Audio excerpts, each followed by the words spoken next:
Good morning, Tampa Bay. What is going on? Happy Halloween, everybody. Monday, October 31st. Channelside in the morning, live on the Channelside Sports Network. I am your host, Danny, Deadpool Danny, today. I don't know how long I'm going to have this mask on. It is hot as hell.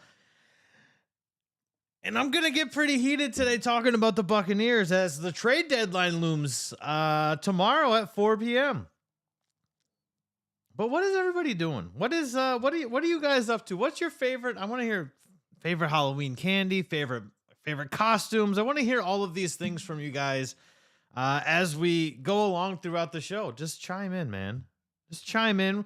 Of course, overreaction Monday is today. This is what we're looking at today. And we're just going to be, just enjoying what we're talking about, enjoying everything that we did. We had the day off as Bucks fans on Sunday.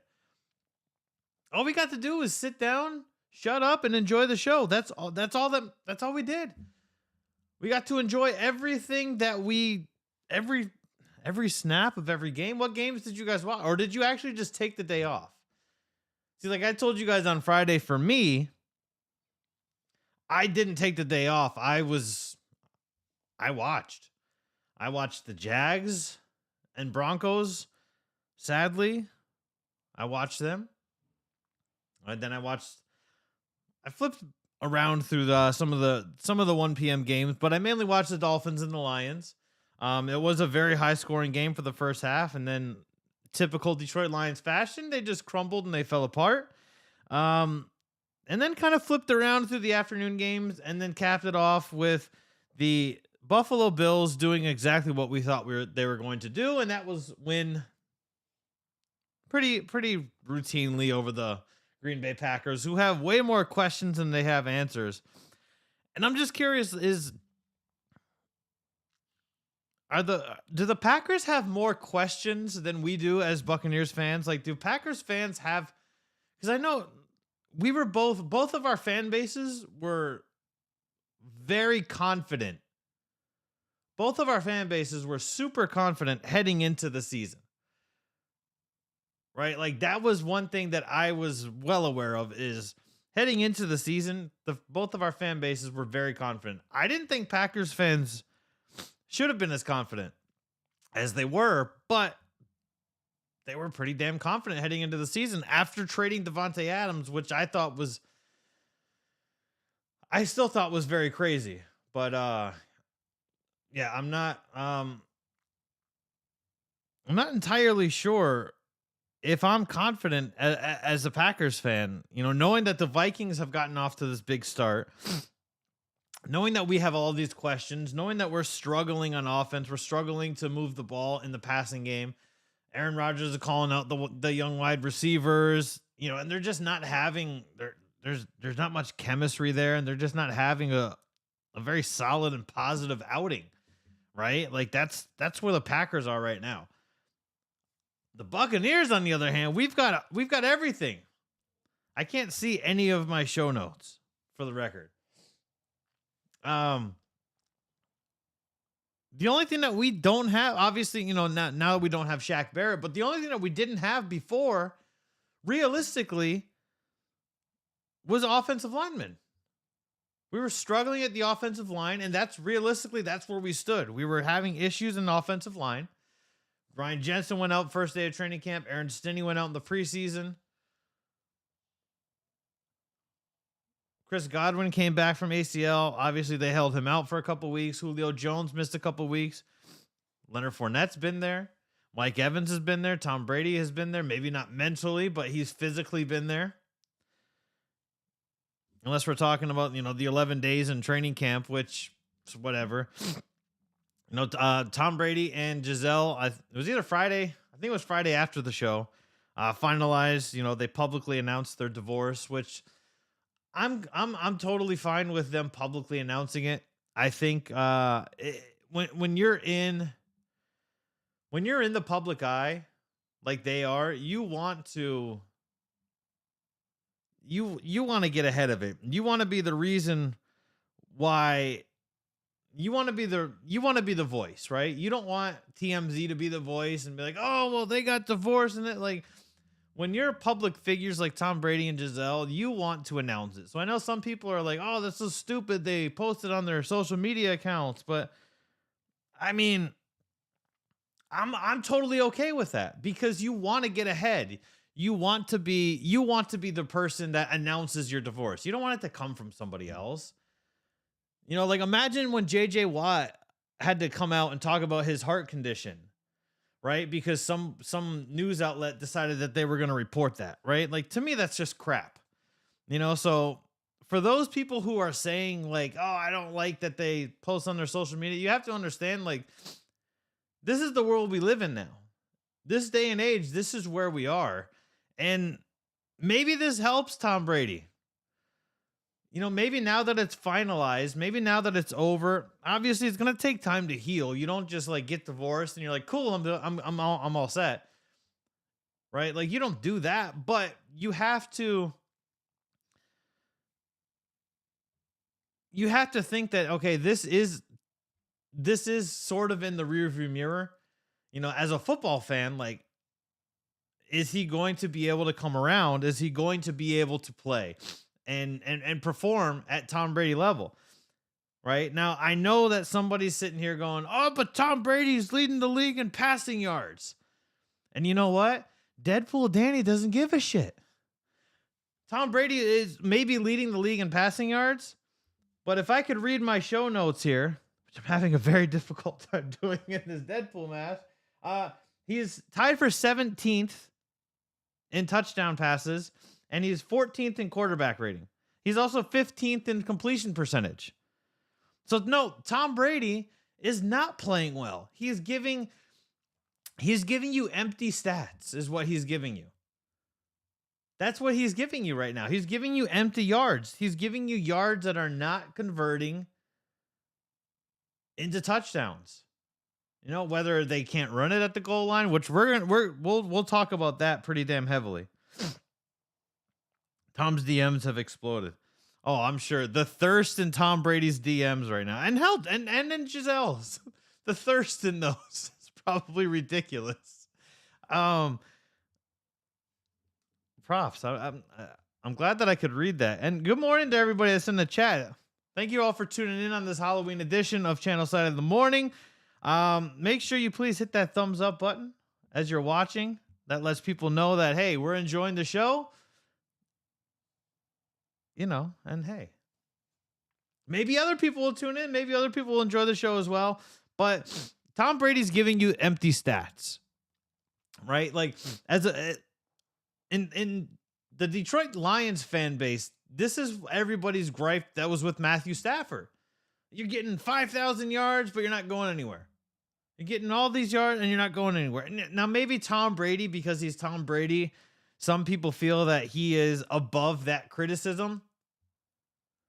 But when you're on the books for the amount of money that you're on the books for, to me, you're not above any of that criticism. You're not above any of that. I don't care if you've been in the league for 2 decades. You know, I was talking to my buddy yesterday. Tom Brady has been in the league since I was in high school. Tom Brady's been in the league that freaking long. Like he's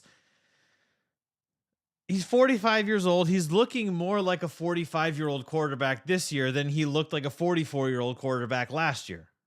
If that makes sense, right? Like, and maybe it was a mental thing. Maybe it was the divorce weighing in. Maybe it was all of this, but you know, two decades into your career, if you can't figure that out, how to check your emotions at the door and how to just say, hey, you know what? I made this decision to come back. I was retired. I made the decision 40 days after to say, hey, you know what? I'm actually going to come back. You've got to live with your decision. Right? What did Denzel Washington used to say in Training Day? You know, you made your decision. Or no, what was it? I think that was Remember the Titans. When he was talking to Gary Bertia, who wanted to kick off his white buddy for not blocking for Rev. You make your decision, but you stand by your decision. That's got to be for Tom Brady too. You made your choice to come back to football. You should have your head should be in the game the entire time because nobody forced you to come back. You came back by yourself and arguably screwed up the whole team because Bruce Arians would have stayed the head coach because we already know that Todd Bowles is incapable of being a head coach in this league. He's had 2 opportunities and so far he's crapped the bed on both opportunities. We got to call a spade at this point, right? Like that's where he's at right now. He took a Super Bowl contending team and let them basically run amok. They're not a team anymore. They're all playing individual football. And that's a problem because you're seeing teams are winning. You're seeing teams are winning, right? Like look at the Rams have the same problem. I have no idea what's going to happen on Sunday when the Rams come in. I have no idea what to expect from that game. I really don't because both teams are a circus right now and they shouldn't be a circus. What I do know is that with the trade deadline looming, the Buccaneers need to trade Leonard Fournette. The Buccaneers need to trade Leonard Fournette. That's what they need to do. Leonard Fournette is, let me see if I can. Dude, this is terrible. Leonard Fournette is on the books for $8.5 million next year. We can get another running back for a fraction of that cost to average 48 yards per game, guys. We're already $45 million in the hole heading next year. Make a trade. Cam Akers is available. Cam Akers is a very good running back. Not getting along with his team. Whatever. That's fine. Move it along. Our team's not getting along with our team. Todd Bowles doesn't know what he's doing as a head coach. He can't corral these egos, so just bring in another guy with an ego. Who cares? Let's just win some games, shall we? Like that, to me, that's where we are. We need to just start winning games. We need to win games. Cam Akers is on the books next year for what? He has 2 years left. He's a $1.9 million cap hit. He's almost $7 million less than Leonard Fournette. Rachaad White can catch the ball out of the backfield if that's really what we're concerned about. Leonard Fournette is a top 10 running back, guys, in terms of salary. He's number 10 in the NFL. He's not even near top 15, top 20 production as a running back. That's not where you need to have your top running backs. If you're creating, if you're cashing these checks, if you're making all of this money and you can't break a tackle, you can't force a missed tackle, because those are all on the running back. I know I've said this plenty of times before, but those are traits that are on the running back. The running back can control how many times he breaks a tackle. It doesn't matter if the offensive line can't block for you. The offensive line doesn't force you to break tackles. Your legs and your body and your abilities to adjust and be elusive, that is what allows you to break tackles. That's how you start earning your paychecks. If you can't go between the tackles and you kick it out and you're running, what, he's averaging 3.4 yards per game? Come on, man. Not for top 10 money, you're not. Not for top 10 money. That's nuts. You know, I've said this before. The Buccaneers are not going to win the Super Bowl this year. We have to come to terms with that. We're not winning the Super Bowl this year. So we have to start looking at next year. The problem next year is we don't have a quarterback. You know, I know a lot of people will say, oh, well, the salary cap is smoke and mirrors. It's not real, blah, blah, blah, blah, blah. The Saints were $71 million in the hole last year. Mickey Loomis got the Saints out of a $71 million hole and was able to sign Tyrann Mathieu and Jarvis Landry. Here's the thing with you don't have that much play in quarterback contracts. right? We know that the quarterback position is the most valuable position on the field. We know that you're not going to have that much play in a quarterback's contract. You're not going to be able to negotiate to where you're lowballing a quarterback. You can lowball an aging wide receiver. You can lowball a middle aged in terms of his career cornerback. Like you can lowball those people or safety. Sorry, but you can't do that to a quarterback. Everybody who knows anything about football knows that quarterback is the most important position on the field. Even if it's Jimmy Garoppolo that you're going after in free agency, you're not going to be able to sign Jimmy Garoppolo to a $1, $2, $3 million contract. That's just not going to happen. You're already $41 million in a hole. Start chipping away at some of these expensive contracts and start building towards the future. Gain assets. Get young players that may not necessarily be proven already, like a Cam Akers. What we know of Cam Akers is that he is a very solid running back. He tore his Achilles and came back and didn't look like he missed a beat. Sure, there's some sort of gripe with the Los Angeles Rams, and kudos to the Rams for keeping it under wraps. Right? We have no idea what the gripe is between Akers and the Rams, and that's great. That's exactly what we should. That's not our business. We shouldn't have to know that.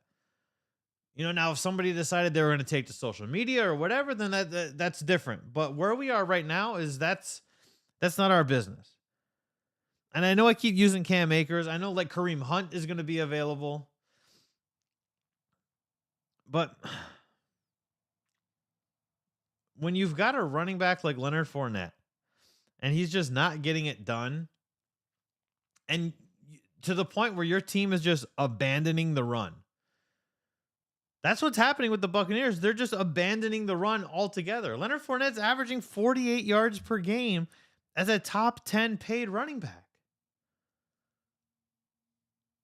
Now, I know there's there's always these people. I got to take this off. I'm sorry. My nose is running. I'm dying over here. I know that there is top 10 people. Good morning, folks. There are people sitting there going, well, Zeke's making a lot of money. Zeke's making a lot of money. Zeke's not our problem. Right? Like Jerry, we don't pay Zeke. Jerry Jones pays Zeke. And we all know that Jerry Jones is a terrible owner, a terrible GM. And he's the reason why the Cowboys can't get back over the hump, is because he won't get out of his own way and he won't let his ego go. Right? That's what we know about Jerry Jones.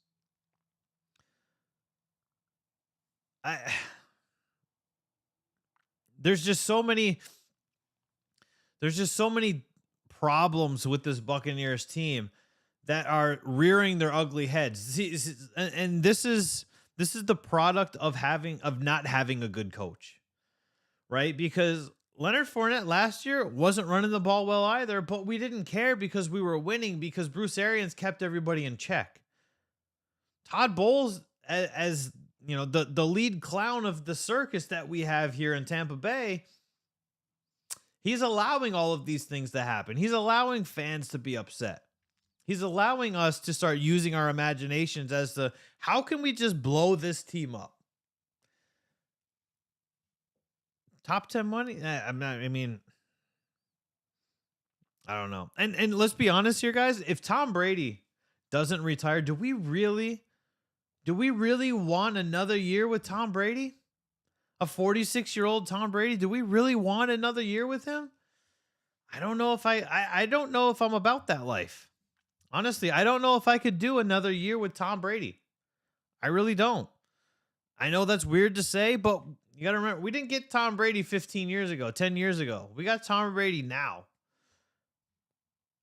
Right? Like, we got Tom Brady, and, if Tom and Bruce Arians have a rift, that's because Bruce Arians didn't allow him to do the things that Bill Belichick allowed him to do. That's why they would have a rift.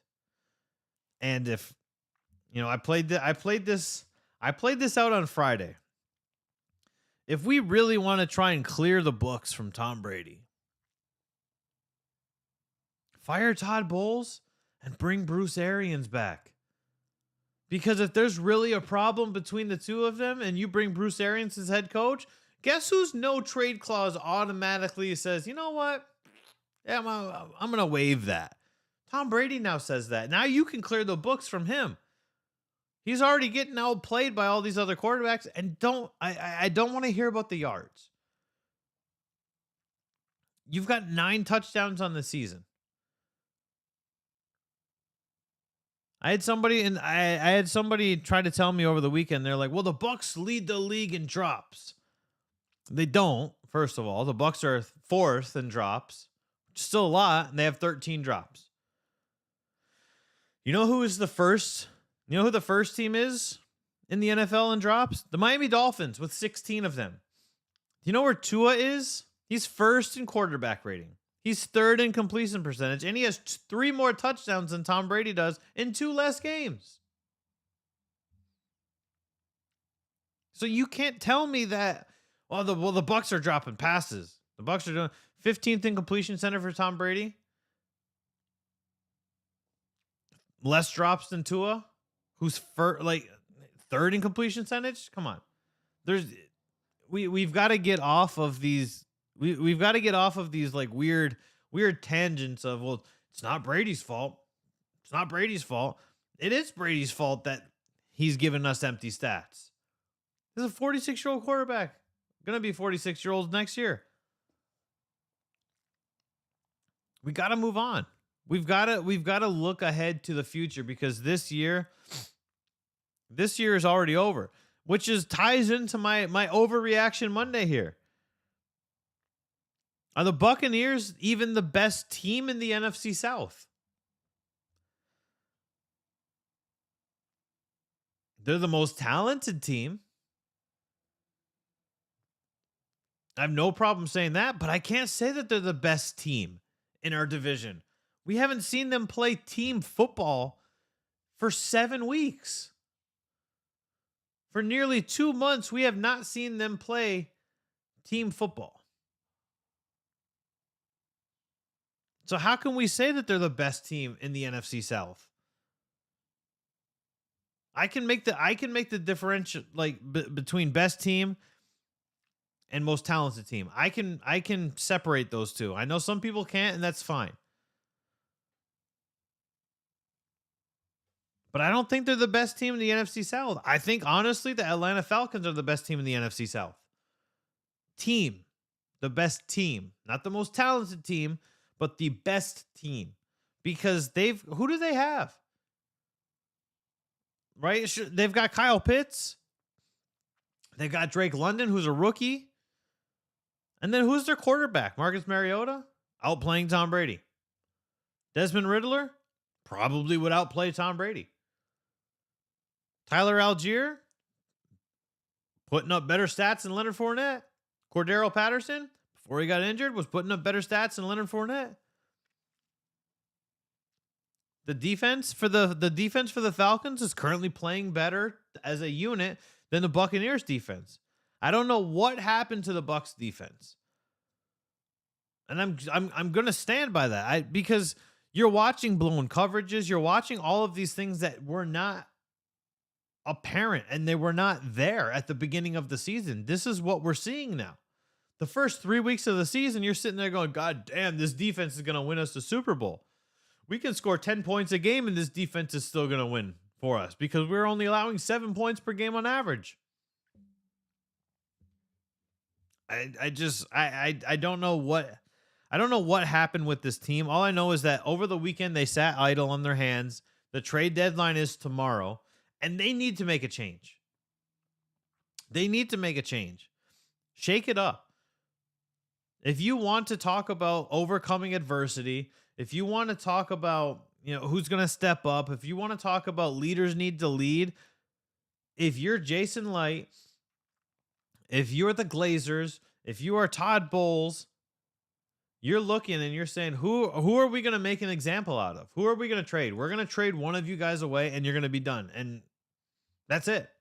We're moving somebody because we're going to make an example out of you. Is that if you don't buy in, pack your bags because you're leaving.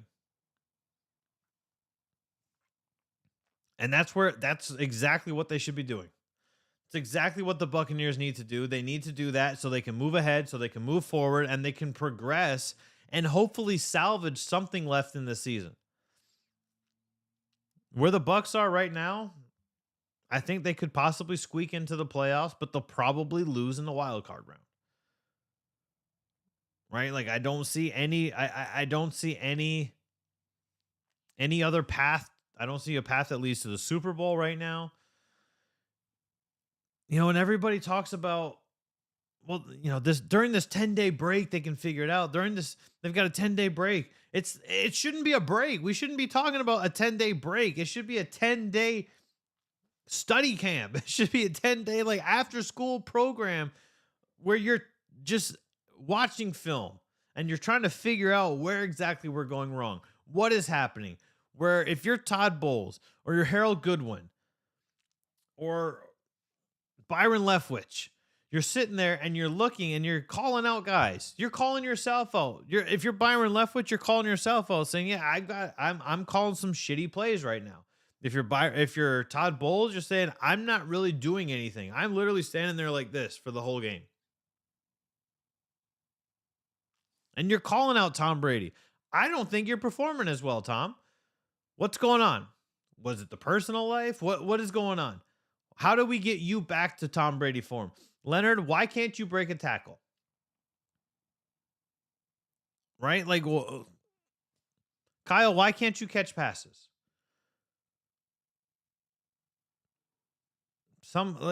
We've got to start calling people out. Devin White, why are you literally telling people you're getting bored playing defense?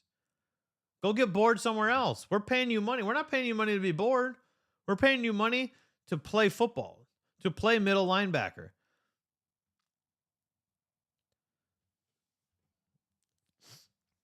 And somebody say, "Oh, well, who would we have at middle linebacker if we got rid of Devin White?" Anybody who's happy to play football at this point. Anybody who is willing to play football and that is happy to play football and not talking about, "I'm getting bored out there playing." Anybody. Literally. Anybody would be happy to be named a captain of the team. Devin White, he wears a C patch. That means that his peers elected him as a captain of the team, and your ass is out here telling people that you're getting bored. I mean, that's unacceptable, guys. It's absolutely unacceptable to where we talk about leaders need to lead, and it's, to me, at least on defense, it starts with Devin White. And I think that does carry over to the offense a little bit. I think players are kind of sick of all of the stuff going on with Tom Brady. I think that, ever since Tom took the personal time off during training camp, and look, Tom Brady doesn't technically need to be in training camp, right? At this stage in his career, he doesn't. If you're one of those people saying, "Well, he missed those 11 days, that's why he can't connect with Mike Evans. That's why he can't connect with Chris Godwin." He's already played 2 full seasons with them guys. Those 11 days aren't going to make or break his chemistry and his connection with his top 2 wide receivers. With Russell Gage, sure, but Russell Gage ain't playing. With Julio Jones, sure, but Julio Jones hasn't been playing. Tom Brady taking off 11 days doesn't make Leonard Fournette average 3.4 yards per carry and have 8 broken tackles on 106 carries this season. Actually, it's even more now.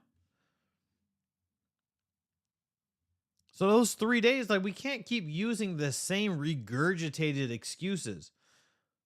When you come into a season and you are listed and you are favored in every single sports book as the favorited NFC team to represent this in the Super Bowl, to go against the Buffalo, it was unanimous. DraftKings, FanDuel, BetUS, BetOnline, all of these. Hard Rock Sportsbook, Buffalo Bills, Tampa Bay Buccaneers. Those were your top 2 teams across the board. Buffalo Bills were by far the most favored team, and they're looking like it right now. The Buccaneers have dropped, I think they're like 11th. The Buccaneers are like 11th right now in Super Bowl favoritism. So you've gotta make a move. I don't think that they're gonna get back up there, but make a move and at least let us enjoy the season.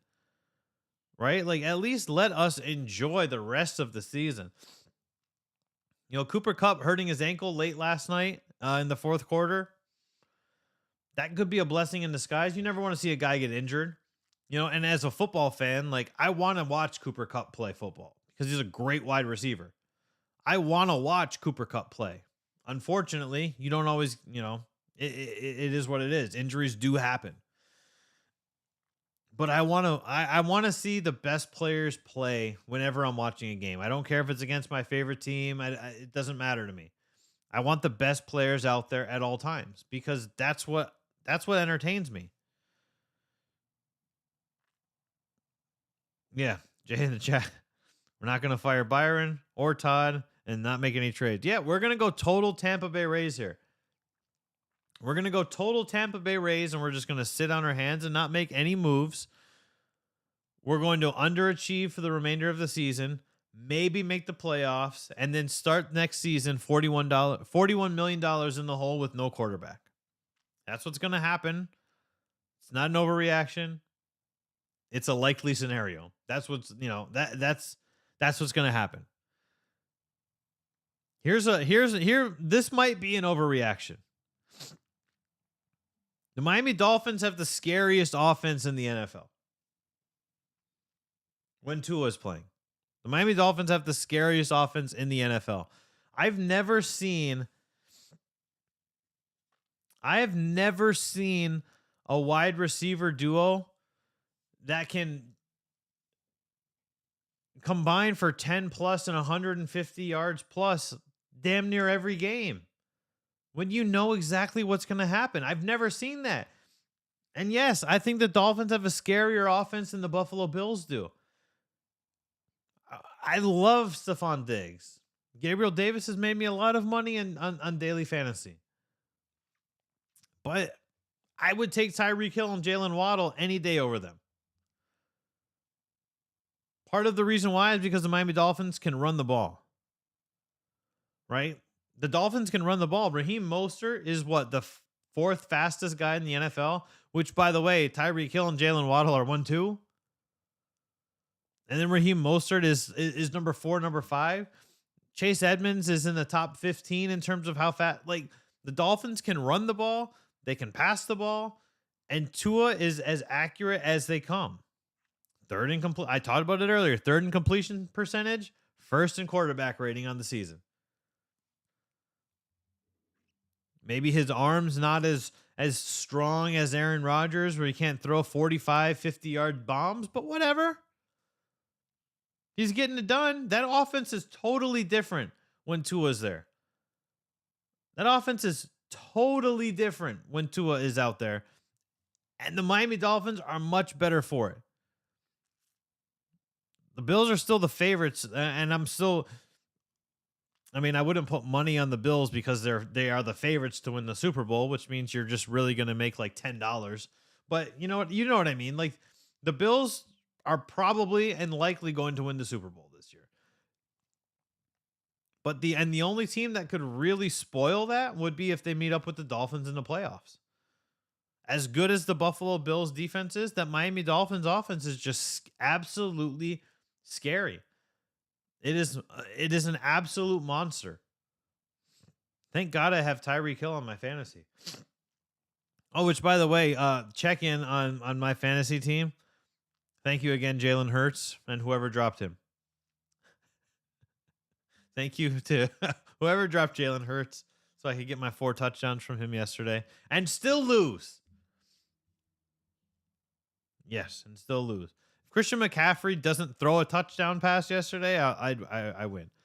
I mean, I guess I still have the ability to win tonight, but he's got Joe Burrow and I've got T. Higgins, so wide receivers are kind of dependent on the quarterback performing, are they not? That's kind of a problem, especially in terms of fantasy. Another possible overreaction I have is the Kadarius Toney trade from the Giants to the Chiefs. I really think Kadarius Toney is going to turn into the Kansas City Chiefs' next version of Tyreek Hill. He is ridiculously fast. He is more athletic than Tyreek Hill, which is crazy to say. He's not as fast as Tyreek, but he has more athleticism than Tyreek does. And I'm not going to say that he is an often injured player, because if you look at the bill of health for the New York Giants, it realistically just boils down to their medical staff being awful at their jobs. Kenny Galladay, always injured. Sterling Shepard, always injured. Saquon Barkley, injured a lot. Evan Ingram, always injured when he was there. Goes to Jacksonville, totally healthy, totally fine. No issues for him. Kyle Rudolph, injured when he played for the Giants. Kyle Rudolph comes to the Bucs, healthy scratch. Kadarius Toney had the 200 plus receiving yard game against the Dallas Cowboys, who had one of the better defenses last season. Come on, guys. Kadarius Toney, and even when somebody said, I don't remember who tweeted it. It was one of the NFL reporters. They were like, "Oh man, the Chiefs traded for an injured player," and he's like, "I'm not injured. I don't have a hip injury. Like, what are you talking about? There's no hip injury for me." And it's just, look, we know what the Giants are. The Giants are a team that is on the come up. Brian Daboll is showing that he is able to corral and get the most out of his players, right? Todd Bowles has shown us that he can't do that. But Brian Daboll doesn't control players' health, right? That's on the conditioning team, right? That's on the medical staff. So if your guys are always getting injured, and it's like solely your team, like we don't see that very often with other guys. Yeah, we know that Buccaneers, we know that we tweak a hamstring, and that's usually about it. Rupturing your Achilles, tearing your Achilles like Shaq Barrett did, that's not that. There's no way to prevent that, right? Like you can't really strengthen your Achilles. That's why they use that as the phrase. Oh, well, that's his Achilles heel. You can't strengthen that. That's just that. It is what it is. I think Kadarius Toney, solid pickup. I picked him up in all of my fantasy leagues. The moment that news broke, I picked him up in all of my fantasy leagues. Truth be told, I dropped Tom Brady in two leagues to pick up Kadarius Toney. No, I've got Jared Goff, who's now got all of his guys back. He's already beyond his bye. And I've got Jalen Hurts. I don't need Tom Brady. I don't need Tom Brady to get me a lot of yards and nothing else. Right? Like, we don't need that. We do not need Tom Brady to give me 9 touchdowns in 8 games. I don't need it. Don't need it. What I do need is the Bucs to make a trade for tomorrow. And we will be live tomorrow. It'll likely be on a Twitter space. It'll be on the Channelside Sports Twitter. If the Bucs happen to do anything at the trade deadline, we're going live on our Twitter space, and we'll talk about it. And we want to hear from all of you guys. We want to hear from everybody that tunes in, everybody that supports us, and just wants to talk Bucs football, because that's what it boils down to. That's what we do, is we corral the fans. We're the voice of the fans, and we just want to talk. We want to hear from you guys. I've Herbert and Geno Smith. Who would have thought that Geno Smith was gonna absolutely ball out this year? Nobody gave the Seahawks any credit heading into this season. Everybody was like, "Wow, DK Metcalf got screwed. He re-signed with them. Then they traded Russell Wilson. Oh man, now they're in trouble." And then Geno Smith comes out and he's like, "Hey, hold my beer." Good old Geno Smith, man. Excuse me. Well, hey, on Friday we didn't talk about this because this happened after the show. The Magic got their first win of the year, and they won big. They won by 20 points. They got kind of crushed last night by Luka Doncic and his 44 points. But what can you do? You're a young team. You know, Paulo Banchero broke his streak of consecutive 20-point games. It ended at at 6, because they're 1-6 now. Ended at 6. Would have been nice if that would have continued, but last night was kind of a bad shooting night. It was 6 for 20 from the floor, 18 points. So he was right on the cusp of keeping that 20-point streak alive. And I know he says all of the right things, and it's not about me individually, but everybody keeps track of that, man. Everybody wants to leave a legacy, right? Like, it doesn't matter across the board, right? Across the board in any sport, namely the team sports, of course, when they say, it's not about me, it's about the team. Yeah, but it's also about you as well. Nobody really talks about, like when we look at, some of the greatest teams of all time, right? Like, you look at like the 90, let's look at what? The 72-10 Chicago Bulls. How many people are talking about Luke Longley? Right? Like, nobody's talking about Luke Longley. We're talking about Jordan because his legacy is great. We're talking about Pippen because of his legacy. We're talking about Dennis Rodman because of the legacy. But we're not talking about even guys like Tony Kukoc, who are great players. We're not talking about them because what's the legacy they left behind? They didn't do anything on an individual platform. So Paulo Banchero comes out. He is now second. He is now second to Shaquille O'Neal in rookie points. I'm pretty damn good company to be in, if you ask me. And is he going to be as good as Shaq?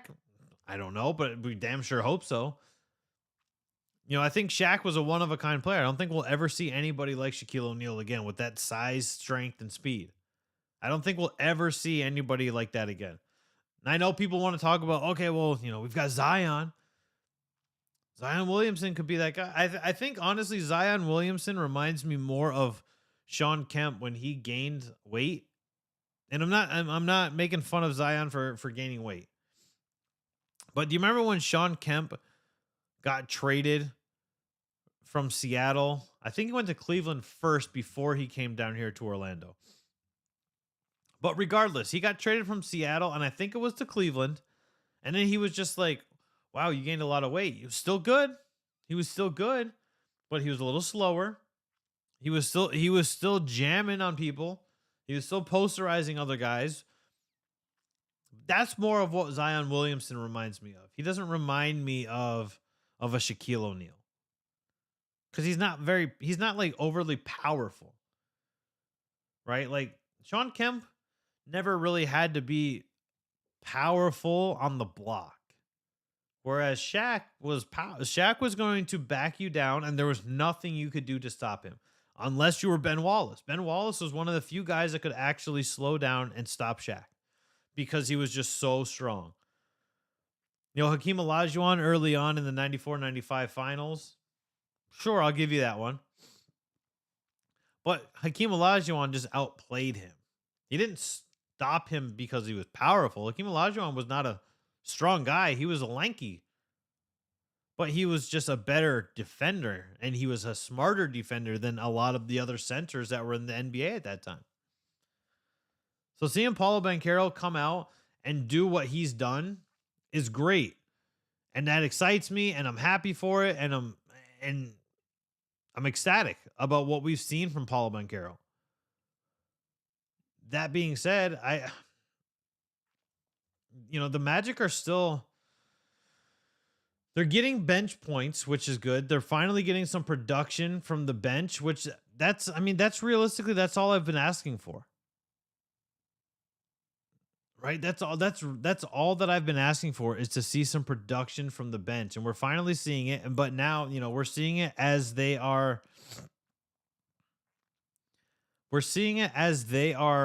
learning how to play. Right? Like the 1-6 record It doesn't bother me. Honestly, it really doesn't. It does not want being 1-6 if I'm the Magic. Is it frustrating and annoying as a fan? Yeah, it is. But you wanna look at the smaller things. Like we talked about their 3-point percentage on Friday. I don't remember the exact number, but they went from dead last up to 28th. They're learning, right? Like these are the small wins when you have a young team, when you are a rebuilding squad. These are the small wins that you want.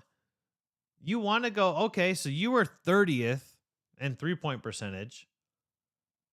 You're just not shooting the ball well from downtown. What do we do to fix that? Stop shooting the ball from downtown. Now we're at 30.5% and we're 28th in the league. I think the Magic were also dead last in assists.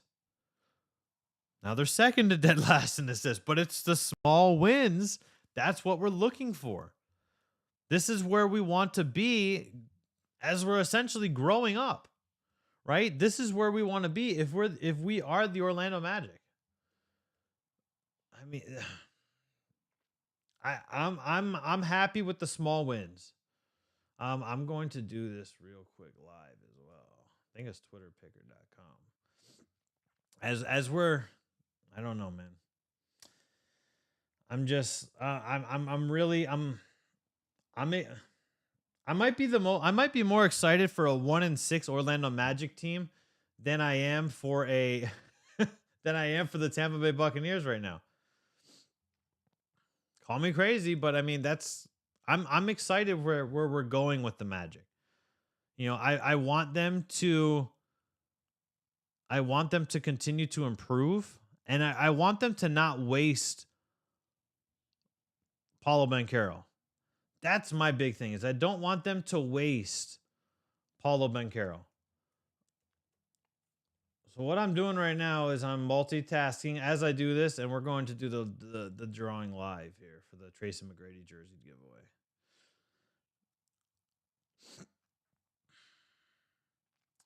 Must have a picture, must have a description.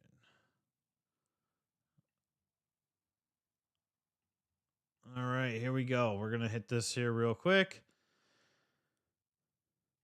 And of course, I get and I'm sorry, I can't pronounce your name. Zagnafian Derudin.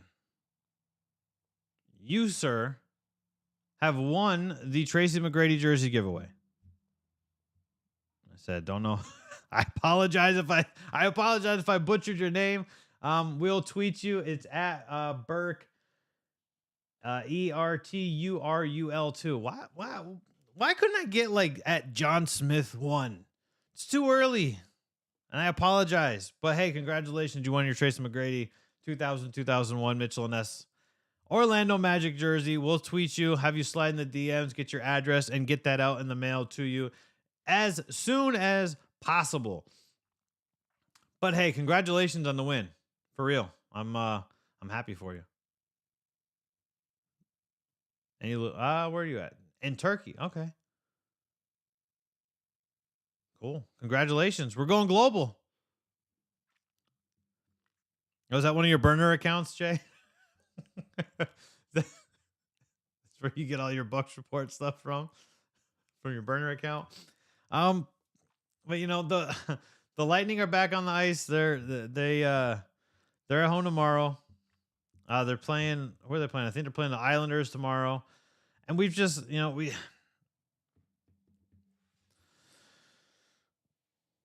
we need to see something happen for the Bucks tomorrow. In my honest opinion, we need to see something happen with the Bucks before the deadline. I know they likely won't do anything, but we need to see something happen, and just we need something to happen with the Buccaneers. It's not expensive shipping, Jay. I don't have the jersey. I'm buying the jersey and having the company ship it. It works for me. But hey, anyway, that's going to wrap it up for us on this Monday edition of Channelside in the Morning. Everybody, don't eat too much candy tonight.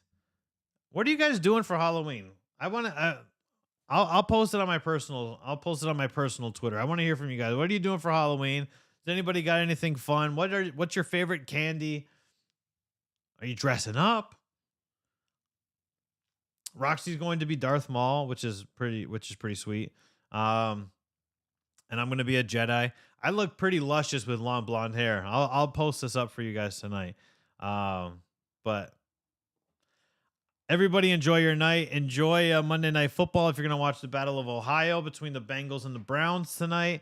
And pray that somehow T. Higgins gets more points than Joe Burrow. Joe Burrow just throws like 5 touchdowns to Higgins and also 4 interceptions. Now I figured it all out.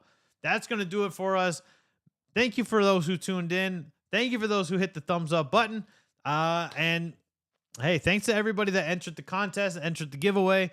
We will do this all over again tomorrow. We'll have Henry Yoho, our senior Lightning analyst, join us, and we'll preview the game tomorrow for the Lightning and Islanders. Everybody, Senators. Everybody have a great evening and stay safe and have fun. Don't eat too much